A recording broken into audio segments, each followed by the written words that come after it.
Tak, bývá nám necelý kilometr a jsme na místě. Jsme ve Skalici na rozhledně.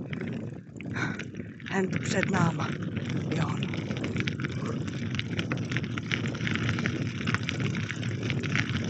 Tak.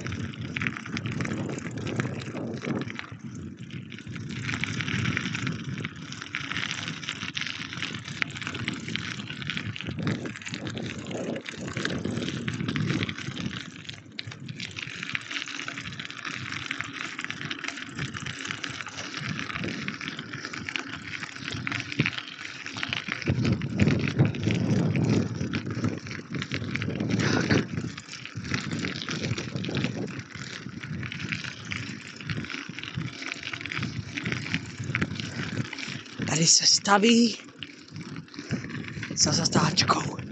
Už máme rozhlednu. Trasa vede celkem z Hodonína 6 kilometrů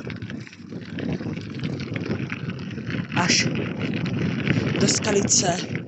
Je to necelých 30, ale my to máme ve zkratkách, takže my bychom to měli do Skalice jenom 10 kilometrů.